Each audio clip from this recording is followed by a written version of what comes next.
Hello, Nathan Judo. I'm delighted to be joined by Mr. Joe Edwards. Joe, quiet weekend for you yet again. 2 on the bounce, but mainly for the right reasons this time, which is a refreshing change. All of a sudden, Wolves Twitter's ecstatic and happy, and there's been some signings, 2 signings, and 1 major signing, 1 big money signing. Let's go straight with that one. Goodness me, club record by some way. Fabio Silva, striker, is at Molineux. He is. £35 million. Wowza. Wow. An 18-year-old wonder kid. You know, that fits the bill. I mean, you know, people who have played Football Manager have been raving about him. Admittedly, I've never really seen him play. But it's a signing that at first kind of takes you kind of by surprise and raises your eyebrows. A club record fee for somebody so inexperienced, but I think if you look at it a bit deeper, it kind of makes, you know, a lot of sense.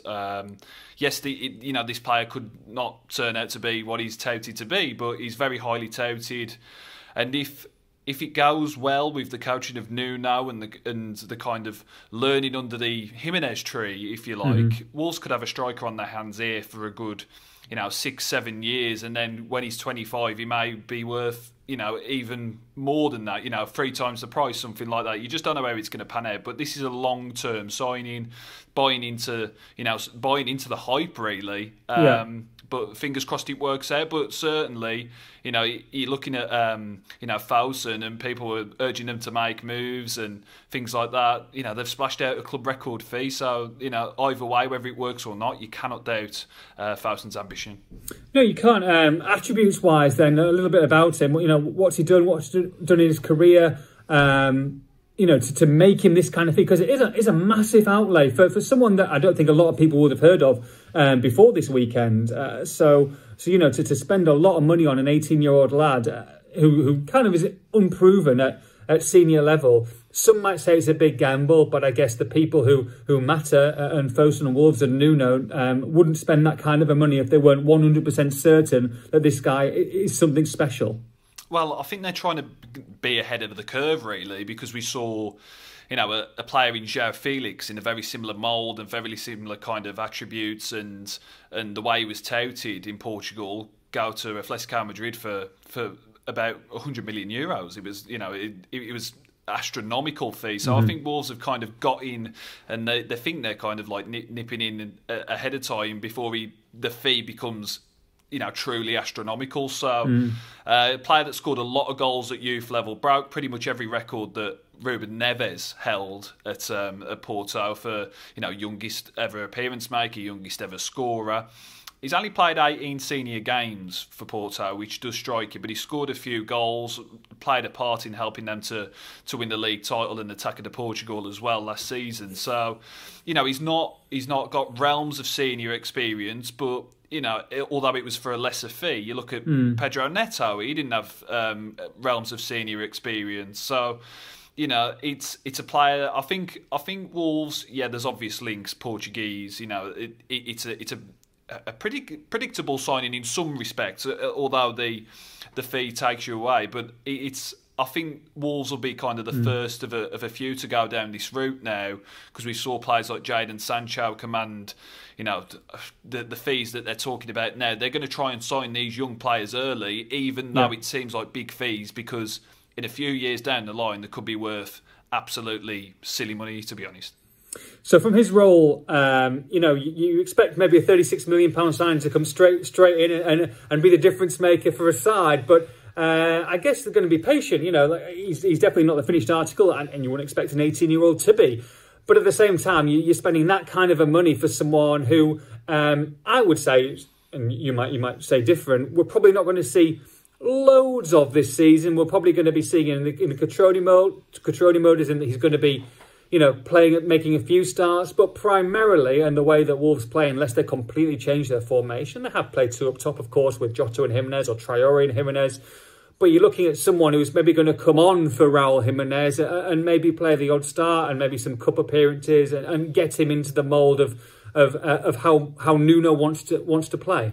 Yeah, exactly. I've said before that they had the right idea with Catrone, he just wasn't the right person in the end. So fingers crossed now, Silva kind of fits that brief, because if he's learning under Jimenez, fingers crossed Wolves keep Jimenez. I mean, they're in a very good position to do so at the minute. Sure. There's been no bids. They're comfortable at the minute. Could change, but yeah.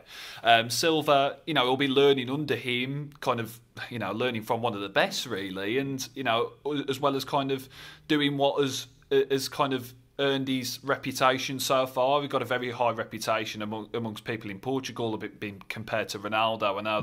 I know a few have been in the past, but these are kind of really kind of glowing quotes and stuff that have been directed his way. So I think we'll see him in the cups, and I think we'll see him come off the bench, maybe make a handful of starts. He could get in. He could make around 10 starts, something like that. But I think this is very much a long-term signing, and I think it's important that we don't expect the world from him straight away. I mean, if he ends up scoring a couple in his first game and really hits the ground running, great. I mean, that's against Stoke at home, in the Carabao. Well, exactly. I mean, that's what it's there for. Be all for it, but at the same time, let's just kind of not expect too much from the kid. I mean, he sounds like a humble kid. Says he won't be weighed down by the price tag, but at the same time, let's not expect the earth from him yet.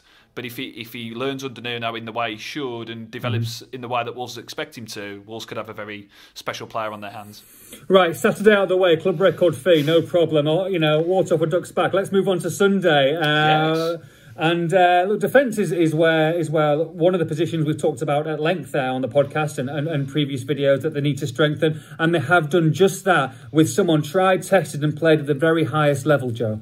Well, this is going from one end of the spectrum to completely the other end. I mean, you've an unproven young player to an experienced top level defender in Fernando Marcal, and he comes in from Lyon. I mean, admittedly he's probably not a household name, but he's most recently helped Lyon to the Champions League semi-finals. I mean, they beat Manchester City in the quarters, played very well in that game actually, before bowing out to the eventual winners, Bayern, in the semis. So, he's got a lot of experience under his belt. He's had spells in Portugal, in Turkey. He's been with Lyon for the past 3 years.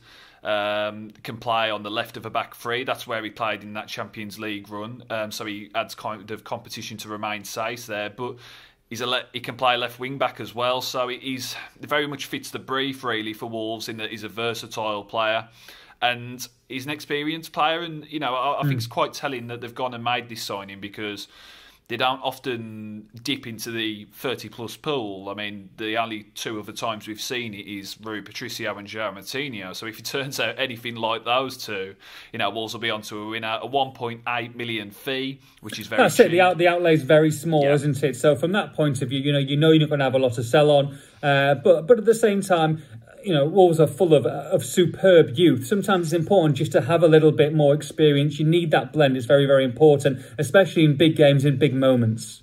Exactly. And you mentioned there, big games. He's played big games. He knows what it's all about. And, he sounds like a pretty determined character. I mean, he talks about coming in and wanting to make history and win every game and things like that. He sounds very driven. Perhaps sounds a bit like of a Saïss type of player. I think he's got a decent record when it comes to bookings. I don't think he shirks a tackle, but it's good to have those players. You want committed players and talented as well. And he's certainly got the CV. So fingers crossed he can bring that to Molineux and improve the team. Yeah, no. One bit of news that's kind of been rumoured and is kind of coming out of Molineux is that Ruben Vinagre, and this is kind of surprising to me and maybe quite a few of the fans, is that he's now been linked with a move to Porto for in the region of £10 million. Now, I guess on the face of it, a lot of people will be shocked. They think that maybe Vinagre was going to start a left wing back. That was his chance, and that, of course, this signing you would expect that Marcal would come in and maybe challenge with Vinagre and might beat him to a start in that first team. But to sell Vinagre for someone who I think has showed glimpses of his real talent would be a bit of a surprising turn of events for Wolves and for the fans, would you say? It would. I mean, I've kind of checked this out and been told there's nothing imminent. I mean, admittedly, things could change, but I think you could apply that to a lot of players. But there is rumours about him, Porto, and as you say, I think it's one that we're just going to have to keep a watching brief on. Again, there's no kind of fee agreed or anything like that, or even kind of inkling of talks going on really at the minute. But yeah, it's one we're going to have to keep an eye on. I mean, Doherty, that was a surprise. So I wouldn't necessarily rule anything out, but at the same time, it's very early stages, and you know, it would leave Wolves short, wouldn't it, if he went? And you know, just as you getting kind of players in, you don't want to lose another one, because even though you've brought 2 players in, it's still a very small squad. And you know, especially for those first few weeks of the season, sure, you want everybody you can get. So we'll keep an eye on that one. But for now, we know for sure that Wolves have got 2 players in. They want a midfielder this week as well. Want to bring a midfielder in on loan. I believe I think it's going to be one of them like loan with a view to permanent, to buy. They've worked out pretty well in the past for Wolves, those kind of deals. So you know, you wouldn't begrudge them a loan or 2. Exactly. Yeah. I think, you know, there's talk that perhaps Bruno Jourdain could head out on loan the other way. I mean, he said last week that Wolves were weighing their options up with him.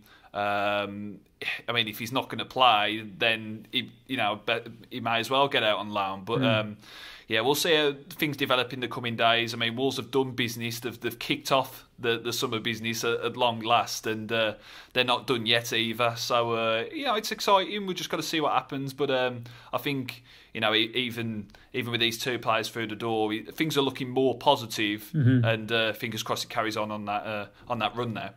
Yeah, even that away kit's starting to look a little bit more appealing as well, with a couple of players in it. Thank you very much, Joe. I'm on holiday, but you know, I've got to do these videos when there's crazy signings going on, so we'll do that. But you know, and if there is another big signing today, tomorrow, Wednesday, then I'm sure we'll come back. We'll have a chat. We'll have a chin wag, and we'll get a little video out for the peeps. But for now, Joe, great weekend, and hopefully many more to come.